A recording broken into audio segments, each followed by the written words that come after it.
All right. Hello, hello, hello to our friends out there in YouTube land, Zoom land, podcast land, the land of the free, the home of the brave.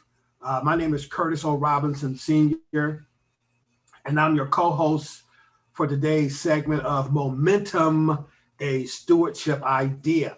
And again, I'm just glad to have my partner in not crime, because I think that's a negative connotation, but have my partner in accuracy and relevance with me today. And I'd like to introduce to you my brother from another mother, Elder Jeffrey Healy. Elder Healy, how are you today? You know, I am great. If I didn't know your age, I'd think you're older than me because you're so much wiser. I appreciate that. I'm writing that one down. It's going on my wall. Click. But I have many miles to go. And ladies and gentlemen, help me wish my man happy birthday. Happy birthday to my man, Jeff Healy. Onward and upward, man. How's it feel today? How you feel today? You like a year? Well, it was yesterday. Yeah. So how's it feel today? It was the most powerful day of the year. It's March 4th. It's the day Yes. March 4th. Right. But you know what didn't happen? What did not happen was Donald Trump did not get sworn in. Oh, that's true. As the president of the United States of America. Wait, it used all the swearing in date was March 4th for years and years and years and years. Abraham Lincoln was sworn in on March 4th. The idea back in the day was that the election results came in. It wasn't by midnight that night. It took a while for the results to come in, and then it took a lot of time for the results to get out to the general population. Then that it took him so much time to get to DC to set it all up. You didn't jump on an airplane. You know, you had to get right. You had to put your whole staff together. So March 4th was pretty quick, rather than January 20th like we do it now. Yeah. That's right. You just a wealth of knowledge, brother. Yeah, I gotta get a memory like that, man. I gotta get a memory like that. So, ladies and gentlemen, again today we're going to do something different. Again, I think that prophetically we are profoundly placed to do this because, as you know, states are starting to reopen. The CDC is concerned about spiking again. It's clear that when you wear a mask, that your mask helps to stop the spread of this COVID-19 virus. So a few weeks ago, we had our friend and brother, Angel Cruz from purgevirus.com to come on and to talk to us. And we're going to show that one again. We'll come back next week with something very spectacular from Harvard University. We'll tell you the guest later. But what we want to do, I'm going to share my screen, and we're going to ask you to indulge us again as we listen to Angel Cruz, Senior Vice President for Purge Virus, and he's going to tell us something responsible. How about that, Jeff? That sounds beautiful. Beautiful. All right, let me share my screen and get my non-techno savvy behind, which this is going to change anyway, ladies and gentlemen. We're going to be running like Disney, YouTube, Harbo Productions. We're going to get our style together. Hey, before you go, you read this book the other day. Oh, yeah. I finished it this morning. Tell us about that. Okay, so this book is called 6 Days of Impossible, and we got to get Robert Adams on this show, and I'm hoping that you can help us set that up, Bartley. It talks about the Navy SEALs, and we hear about the SEALs all the time, and we're like, those are some tough guys, but we don't hear about are the few that make it and the many that don't. If we tapped into the power of our subconscious and developed it, there are so many things that we can do. But this is a book about teamwork first. It's not about the individual, it's about teamwork.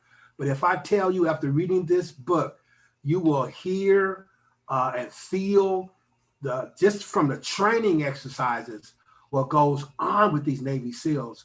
You will be terribly impressed, and it will become a part of your life. It is one of the books, I don't want to say few, but it is one of the books that has impacted me spiritually, physically, and definitely neurologically. I did something this morning on my Peloton. That's a shout out for Peloton. This morning, my heart rate got up to 170. And, I started huffing and puffing at 158. But you never know what you can really do, Jeff, until you just kind of fix yourself and try it. And I think this book is a great book for those who are looking to blast into the new frontier of personal development. So hold that up again one more time, Bar. 6 Days of Impossible by Robert Adams. That's it, right? Yeah, Robert Adams. Good man. Yeah, incredible man. Hopefully we'll get him on this show one day. Yeah, he was a Naval Academy grad. Wasn't allowed to go SEALs because he wasn't high enough in his class, but got to go to BUDS, Basic Underwater Demolition SEAL Training School. Spent about a number of years in the Navy, left the Navy, got his MBA, and then wanted to become an MD, wanted to become a doctor, but his wife and he were talking about how much time it would take, how much money it would take. They didn't have it. So he applied for an Army medical school scholarship, and the Army did it. He then went to Delta Force, this super group. And basically what he and I talked about this on a conversation the other weekend. When he got there, there's the guys that are the operators, and then there's the staff. And the operators, they're on their field, and the staff's over in the other field. And they say, "Oh, here comes Doc Adams." Yeah, that's great. Yeah, hey Doc, go over to the side where all the staff people are. Well, he shows up, and he had his uniform on with his Navy SEAL trident, and they went, "Wait a second, you're with us." I apologize. No, I apologize. Yeah. Because if you mess with that guy, trust me, you about to pull out a can of whoop. Whoop. There it is. Sprinkles. All right. So anyway, we're going to share the screen. You guys enjoy. Heaton and I are going to go and do something else. And then, but, listen, America, I understand we need clean surfaces, that kind of thing. But, we need clean air too, especially in this environment. So here I go to try to share my screen. And I'll see you next week.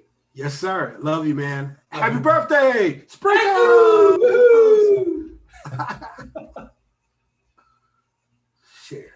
Share.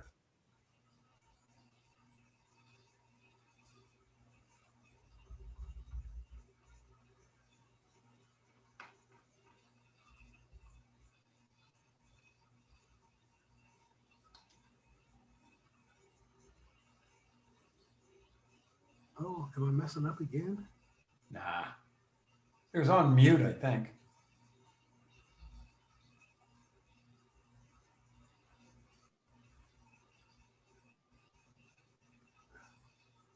All right. Look, I'll just share it. Jeff. Well, let's talk. All right, come on. Get rid of that. Let's talk. It's not even working. That's all right. So get rid of your. I guess that's the deal, right? Okay. That's the beauty of guys that are over 40 running something where technology's I am over 40. Important. So here's something. Yesterday I was listening to the sports radio, and I heard Steve Kerr saying, "Hey, we're not going to have Steph or Draymond or Kelly playing tonight. It's a planned day off." And I got myself all wrapped up and went, these guys are pros. They're getting paid so much money. Why aren't they playing? I had complete ownership on this thing. It was really, really getting me. And all of a sudden I went, wait a second. This is a movie that's being played. It's entertainment.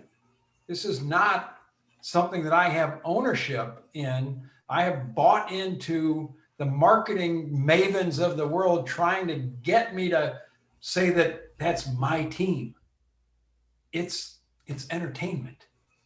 And the fact that I thought about it that way, I went, holy cow, it worked. They got me. I'm hooked. Right. I'm not saying that Steph Curry, Draymond Green, Kelly Oubre, Steve Kerr, all those guys aren't passionate about what they do. It's their job. They're entertainers. Right, right. And we're so fortunate to have people with the opportunity to share their skills with us. But it's just a job. Right. You know, I read about this. It's a good paying job too. Oh, very good paying job. These two guys in St. Louis years ago. I think I sent you this link. I don't know if you got a chance to look at it, but these two guys owned an ABA team, the Spirit of St. Louis. Mm-hmm. The NBA was buying the ABA as an organization. This was when Dr. J was doing his stuff. And they realized, hey, this red, white, and blue ball, these guys are real competitors. So rather than trying to beat them, they bought them. There were 7 teams in the ABA then. They decided that 4 of them were going to join. And 3 were going to get shut down. Well, the 3, they offered a payout of around $2.2-3 million, something like that. It was a good amount of money. This was a number of years ago, but it was an okay decision to make. And then they were also going to get paid for what the salaries were that these ABA players got by coming over to the NBA. Well, these 2 guys in St. Louis struck a deal where they got a certain percentage of the revenues from the TV. And remember, TV revenues were like nothing. Right. Nothing. I mean, you didn't watch TV. It wasn't NBA on whatever. It was, you rarely watched. All you heard was this squeaking of the shoes and nothing like it is today. Well, these guys struck a deal where they got like 47% of the TV revenue that was derived from those 4 ABA teams that began NBA teams. It was paying these guys over $100 million a year when the NBA got to the place where it is today. The NBA finally said, why the heck? You know, we could have bought those guys if they had just accepted that $3 million 25 years ago. Mm-hmm. We'd have been happy. They bought their contract back for $800 million. Wow, that's a nice 8x return. Yeah. And what was actually is more than that, more like a 800x return. 800x. And what was funny to me, Curtis, was these guys, they had no stinking idea what was going to happen. They didn't know that the NBA was going to take off and be what it was. Yeah. They figured, hey, what the hell? Visionaries. Yeah. I remember those red, white, and blue basketballs, man. But the question that I have of you, Curtis, is were they visionaries or just lucky who then said they were visionaries?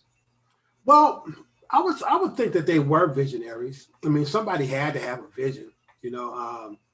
And I'm sure there are some guys that were like, well, you know, we could just make some money off of this, right? You know, and instead of trying to drive value, they just tried to make some money, which I think is something that we should all take another look at, right?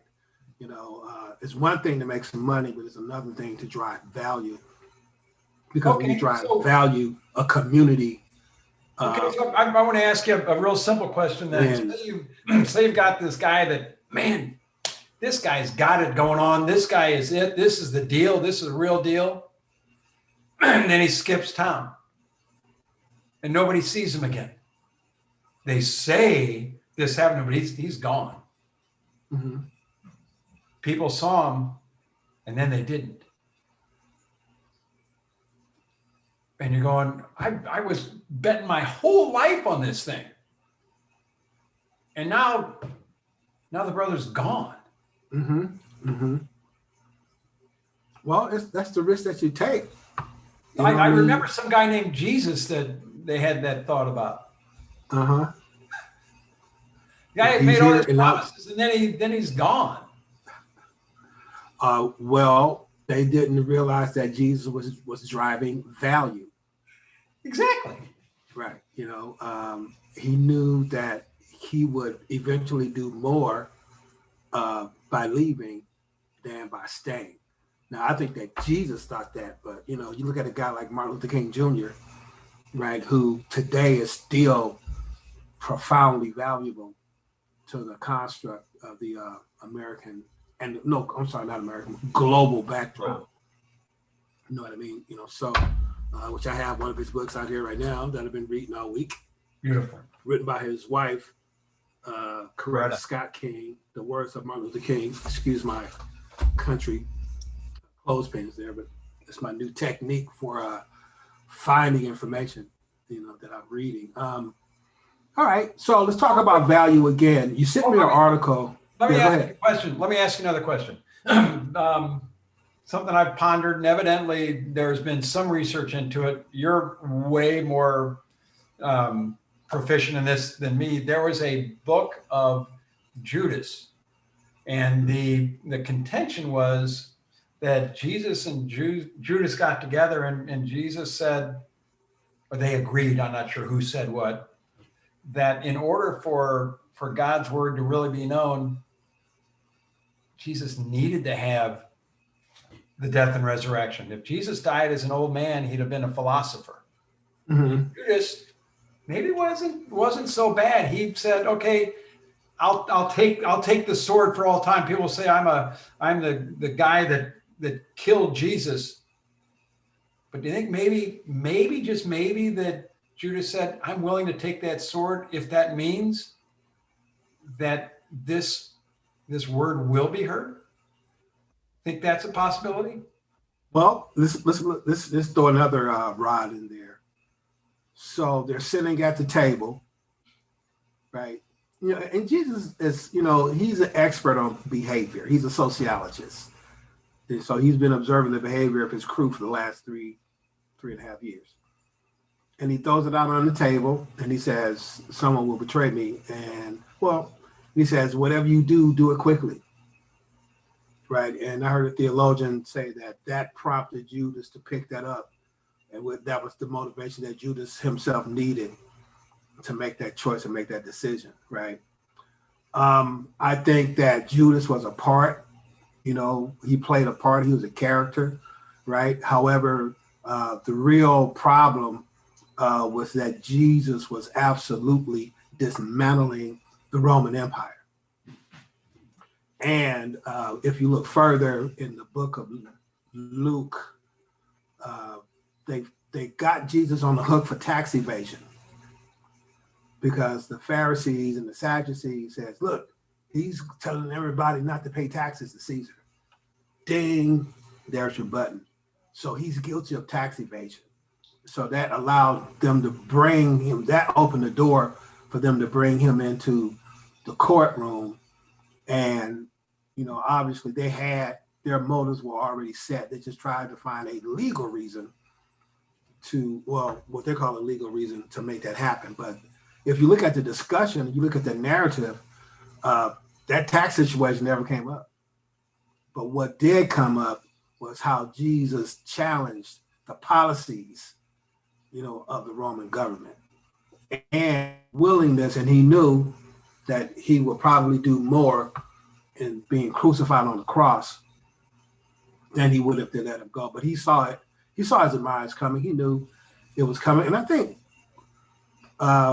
we overlook the prophetic voice, right? Even in our current times and our contemporaries, the voice that's prophetic, Malcolm X, King, Robert Kennedy,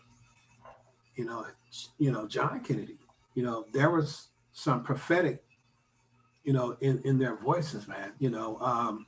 When you look at the poor people's movement, how it got started, and they say that Robert Kennedy wrote a personal note to Dr. King and said, "Bring your people to Washington, D.C. so we can focus on the poor people's movement." So, great question. Thank you. Onward and upward. You sent me an article. You sent me an article today.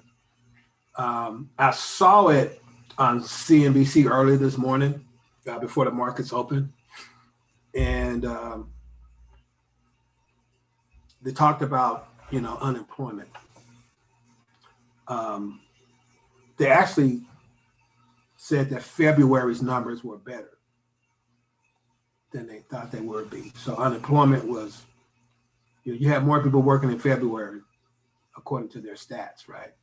However, they came out with a little snippet that talked about the labor force market was down. And then you sent me an article, I think from was it New York Times? I think so. Yep. Let's see here. Might have been. I only read about, whatever, a bunch. Doesn't matter. Yeah, you do. You read a lot, which is good. Let's see. I think I have something. I'm going to pull it up right now. It's actually one of the smarter things I did today. Oh, here it is right here. All right, there you go. So that comes from the article that you showed me, right? The blue line is everybody else. The blue line are African Americans. The gray line is everybody else. And we see how this blue line continues to come down and the gray line continues to come up. So what we're seeing from that particular graph, and the trend is your friend, that looks like the Black community is in trouble again post-pandemic. What are your thoughts? I think that as long as ownership of business is structurally very difficult to obtain in the Black community, we'll be stuck in a place of begging for jobs rather than making jobs. I agree. I think my response to you, and I'll say it, and I understand you got to eat, right? Everybody got to eat. You got to be able to keep a roof over your head, right? You got to do that, right? However, there's a word that's called sacrifice that we don't know a lot about. Risk, that and I think that the African American community they have risk aversion, right? And so instead of like maybe taking a hit in the first few years, they just say forget it, I'll just work for somebody else and that'll be that, right? And that somebody else is typically someone embedded in a white male construct, right? And at the end of the day, when they have to make the real decisions, they're not going to be as kind to someone of color as it would be opposed to someone that's white. So I believe that we have to, as African Americans, we have to grab the bull by the horns. We have to become entrepreneurs, and we have to take the deep dive, and we have to open up businesses, which is why I started this company here, and I'll show it, Nimbus Networks. Come to find out that in California, 99% of solution providers are white. 99%. 1% are minority owned and operated. And so my brother and I started this company, and we're still going to continue this company. We're developing it, right? And it's kind of one of those things that's turnkey, where you just pass all the requirements, you get all your paperwork in order, right? And then, you have to pass the interview. You need to have some stuff to go with your fluff, right? But they're giving an opportunity. But, guys are making tremendous money. People are making, guys and gals are making tremendous money, in the solution provider field, telecommunications. I think I noted out to you that, we look at, football and the Seattle Seahawks had a company had their name on the stadium. And the name on the stadium was called CenturyLink. CenturyLink, right? CenturyLink started off just like Nimbus Networks is starting off. And they became publicly traded. And there you go. You know, the rest is history. See, but if you're not willing to take a risk and take it on the chin, that's just not going to happen. It's just not going to happen. What are your thoughts about? Well, I think you bring up a lot of good points. Another story that I read today, and the reason behind it, the birth rate in the United States will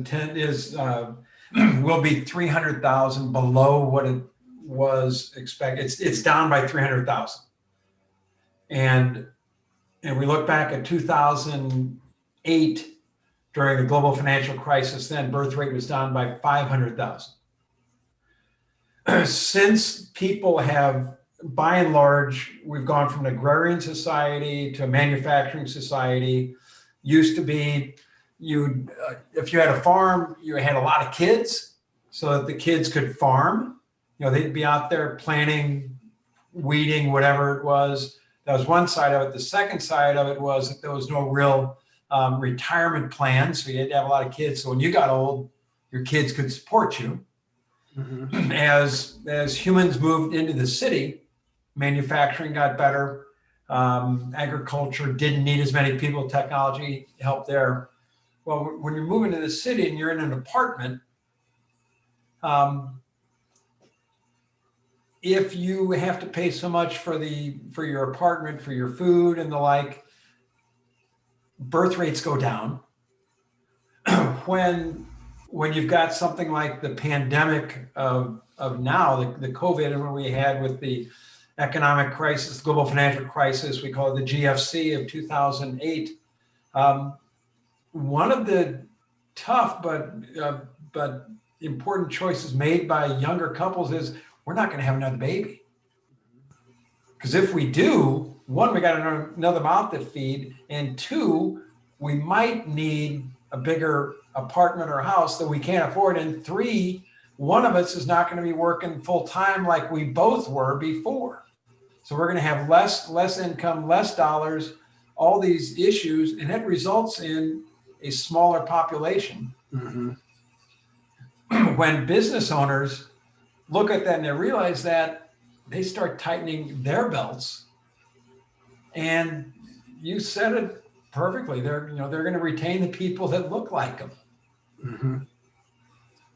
Yeah. So it's a multi-stepped process, but the consequence is a 9.9% unemployment rate in the African-American community and a 6.2% unemployment rate in the entire community, of which that African-American number is a part. Mm-hmm. Right. Well, you know what they always say? They say that when America is experiencing a depression, right? It's basically bankruptcy for colored communities of color, right? When, job losses come, good, right? Last hired, first fired, you hear those things. However, if you're controlling your own destiny, now the subject matter changes. Yep. You know what I mean? And one thing about, just this whole thing about America is that we're just so separated. I've been quoting this thing about King all day. This is my third quote in a public format with King, where it says, an individual has not started living until he can rise above the narrow confines of his individualistic concerns to the broader concerns of all humanity. Right. And that's, and unfortunately, we have to talk about these kind of numbers and statistics because we have not gotten to the threshold of understanding the wholeness of humanity. Right. Which means that if I'm down, you're down. If I'm up, you're up. Somebody has to be on top of someone, yada, yada, yada, blah, blah, blah. that kind of thing, man. So listen, man, give me some closing comments. And again, audience, we just didn't put the saddle on this pony this afternoon. But it was a great bareback ride. So closing comments, and I don't have anything prepared, so I'm gonna go off on a tough tangent here, and that is last night I talked to a lady that you and I worked with for a number of years. Yes, Dana, wonderful lady. She moved down to Texas. She and her husband Philippe were down in Texas in November. Philippe got COVID, and he went to the hospital. And because of everything that was going on there, Dana didn't really get to visit her. And I know you spent time on the phone with her, and she really, really, really appreciates that. So yeah, she got the call after he'd been in about 28, 30 days, something like that, saying, Dana, we think Philippe's going to be the poster child of what happens if you get good care. He's going to have been here for 4+ weeks. He's going to come home and people are going to be talking about Philippe and how it all happened. She was ecstatic. And then she got the call that he crashed. Right. And because of all the security that has been put in place by the CDC and others, she didn't get to go see him. Yeah. She was excluded from being there. You've talked to her a bunch. I've tried over the last couple months, and thank God you got through to her. But we talked last night for about half an hour, and she said they finally let me in to turn off the machine, and there was no breath. He was already gone. Already gone. And it just, that wonderful, loving, lovely Dana has spent the last 3 months basically trying to figure out what it's like to be alone. Yeah. Wow. And you and the other Jeff and I are going to be on a call with her Tuesday. Just to bring it, bring some of the fun back. For those of you in the audience that don't know, Curtis and I, we're about the same size. He's stronger. We would wrestle on the floor of our office until she'd say, boys, you get back to work. Stop it. You stop that. But it's, life is fleeting. And I'm not saying this because of my birthday, although it probably has a little bit to do with it. There's a wonderful statement that I heard once, and that is forgive everybody by the day before you die. And the response to that was, well, how do you know when the day before you die is going to be? And the answer is, you don't. You don't. So forgive them today, just in case. Good words. Good words. And so, ladies and gentlemen, again, thank you for letting us hang out with you today. And hey, look, catch us next week. Same bat station, same bat time, same bat channel. Again, on Momentum and Stewardship Idea. And we're going to have a marvelous time. God bless you. Love you. Have a great day. Love you, you. man. Happy birthday. Thank you.